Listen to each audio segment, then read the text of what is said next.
नमस्कार। चलिए आज जम्मू और कश्मीर के लंबे और बहुत ही दिलचस्प इतिहास को समझते हैं। एक ऐसा सफर जिसमें कई अहम मोड़ आए। हम अपनी कहानी की शुरुआत एक हाल की लेकिन बहुत ही ऐतिहासिक तारीख से करेंगे, 5 अगस्त 2019। यही वो दिन था जब जम्मू और कश्मीर एक बार फिर दुनिया भर की सुर्खियों में आ गया। हाँ, एक पूरे राज्य का दर्जा बदल दिया गया।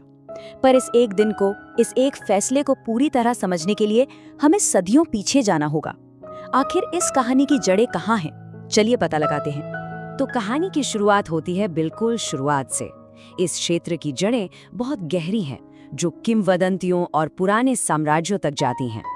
देखिए, शुरुआती तौर में यहाँ हिंदू और बौद्ध राजवंशों का गहरा असर था। फिर मध्यकाल में इस्लाम का आगमन हुआ और बाद में अफगान शासन भी रहा। और फिर आया सिख साम्राज्य का दौर, जिसने इस क्षेत्र को अपने में मिला लिया।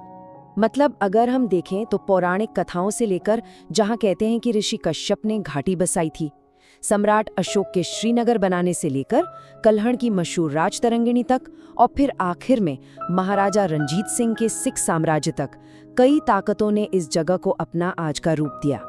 और अब हम आते हैं कहानी के पहले बड़े टर्निंग पॉइंट पर। एक ऐसा मोड़ जिसने इस क्षेत्र के नक्शे और इसकी तकदीर को अगले लगभग पौने 200 सालों के लिए तय कर दिया। वो साल था 1846। ये वो साल है जब जम्मू और कश्मीर की उस रियासत की नींव रखी गई जिसके बारे में हम आज भी बात करते हैं।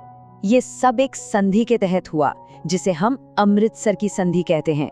ये संधि ब्रिटिश ईस्ट इंडिया कंपनी और महाराजा गुलाब सिंह के बीच हुई थी। और इस संधि में था क्या?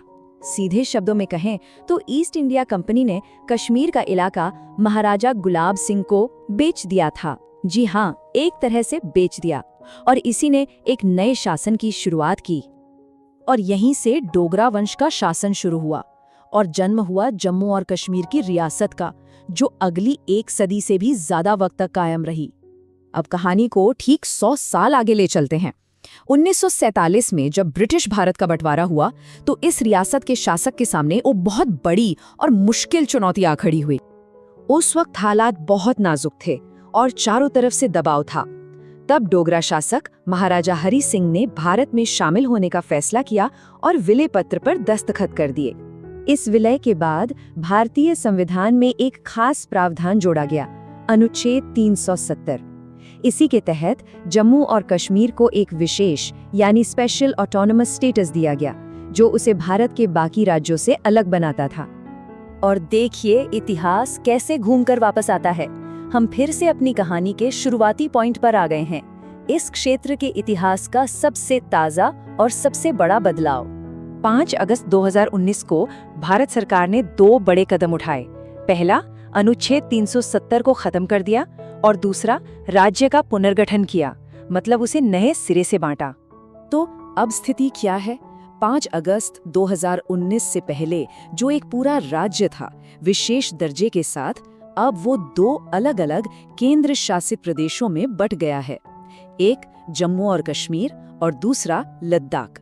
और अब ये दोनों सीधे केंद्र सरकार के प्रशासन के तहत आते हैं। तो यहाँ एक सवाल उठता है, इतिहास के ये 2 बड़े मोड़, पहला 1846 में रियासत का बनना और दूसरा 2019 में इसका पुनर्गठन, ये दोनों मिलकर इस क्षेत्र के आने वाले कल को, इसके भविष्य को कैसे दिशा देंगे? क्योंकि इतिहास सिर्फ बीती हुई कहानी नहीं होता, ये आने वाले वक्त का आईना भी होता है।